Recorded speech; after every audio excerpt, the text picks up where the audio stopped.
The crimson dust of Taravius swirled against the reinforced windows of Outpost Horizon as Dr. Eleanor Wade finished sterilizing her medical instruments. 6 months into her deployment at this remote alien station, and she still hadn't adjusted to the perpetual rusty haze that coated everything. The outpost, once a military installation now repurposed as a medical facility, stood as one of the few human establishments permitted on Virillian territory after the devastating orbital conflict.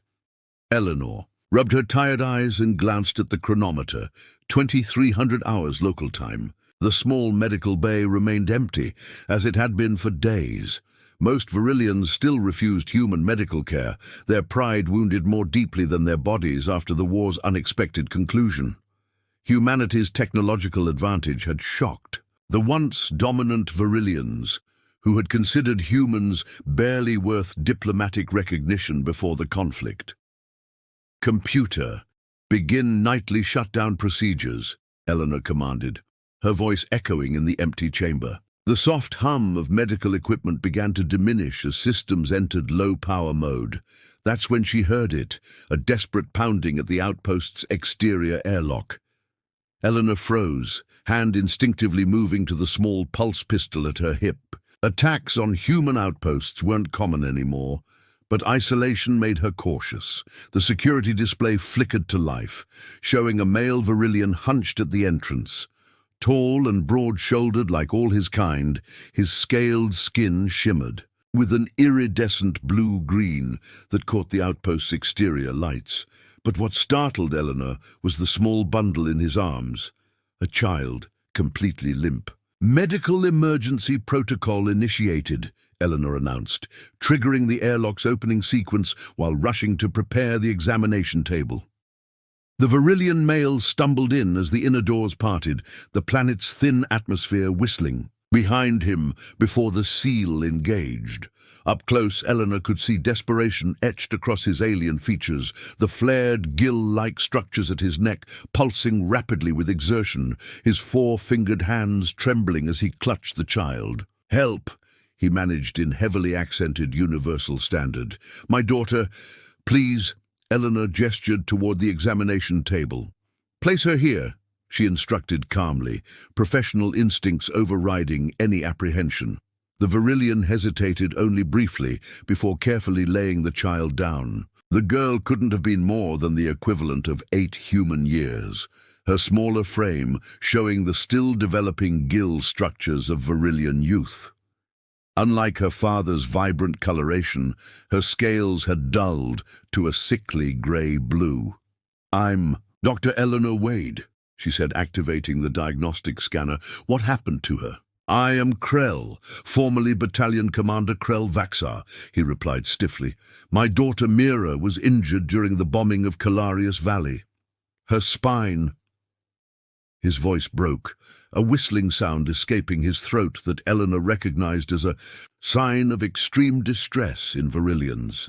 The scanner confirmed his fears, severe damage to the Virillian equivalent of a spinal column, resulting in complete paralysis below mid-torso. "Our healers say nothing can be done," Krell continued, his large eyes fixed on Eleanor's face.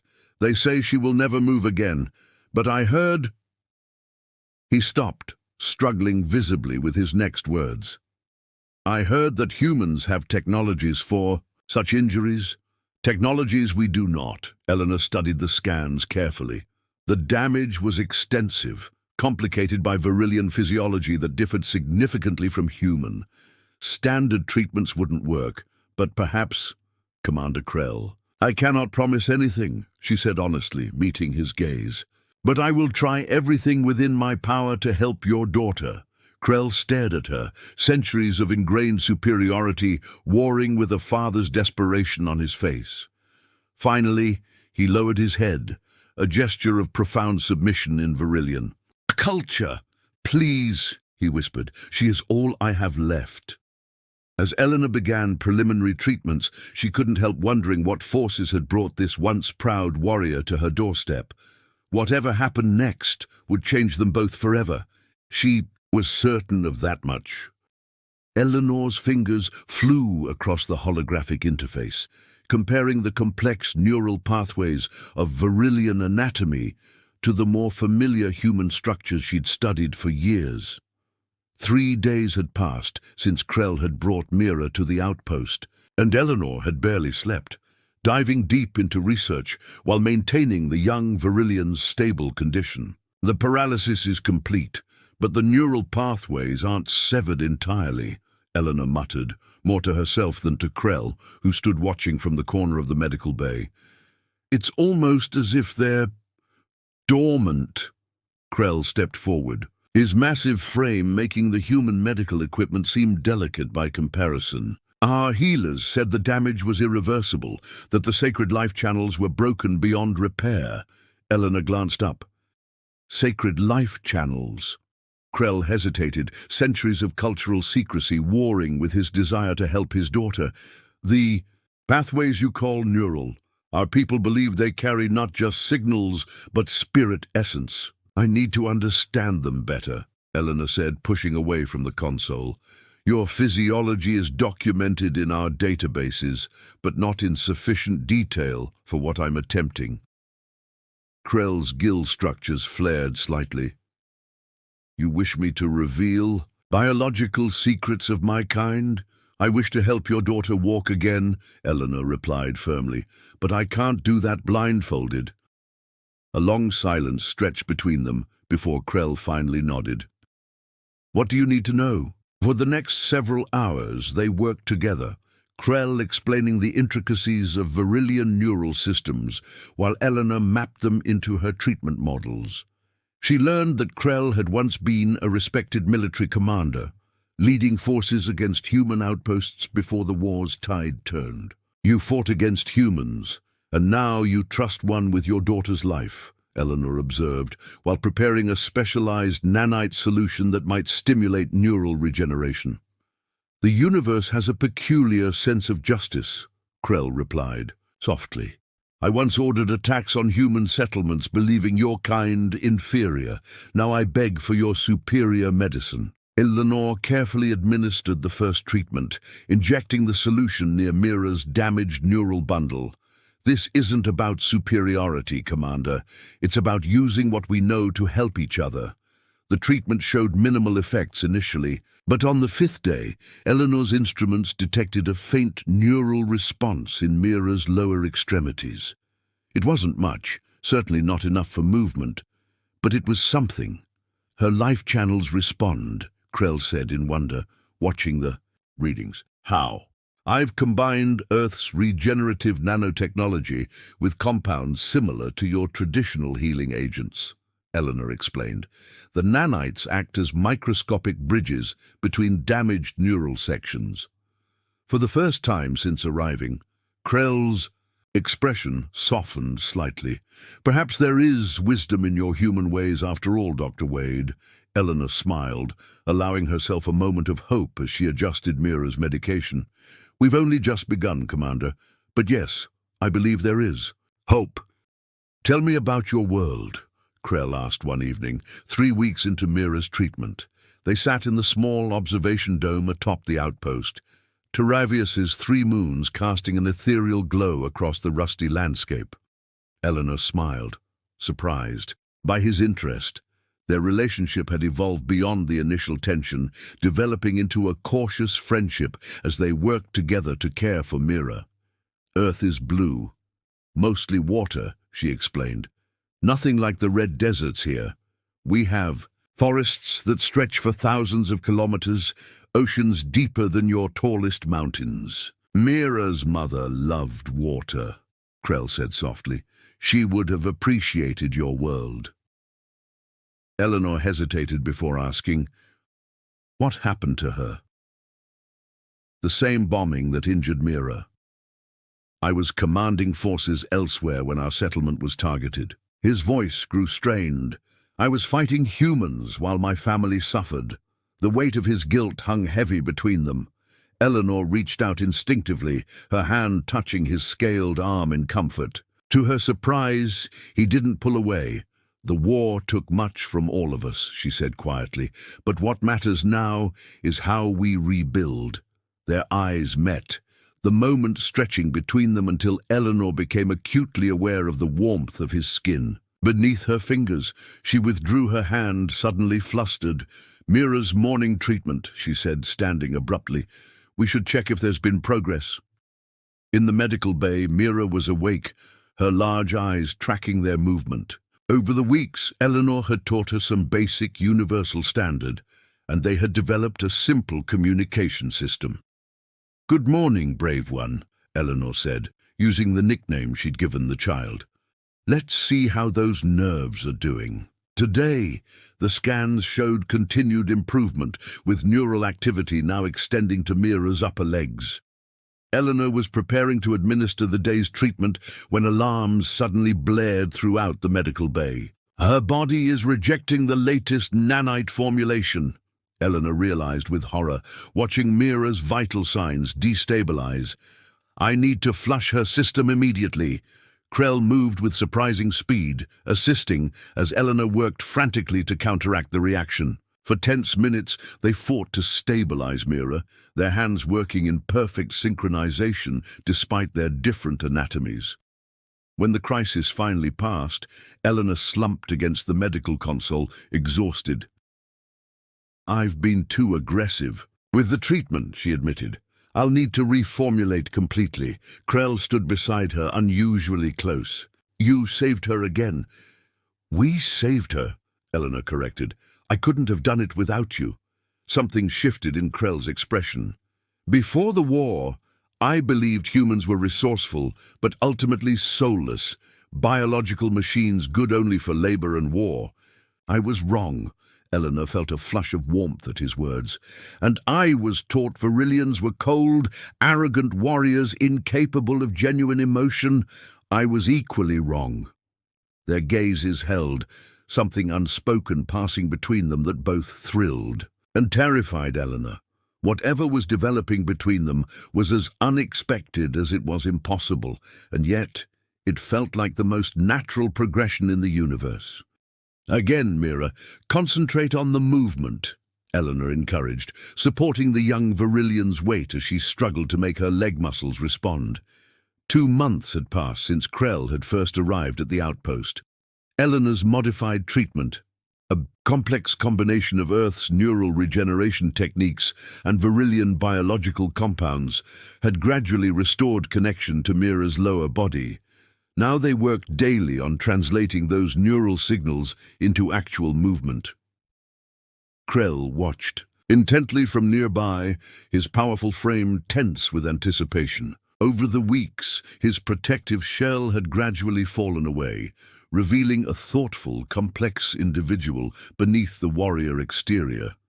"I feel tingling," Mira said in broken universal standard, her concentration evident as she focused on her right foot. Eleanor nodded encouragingly. "That's perfect. The signals are getting through.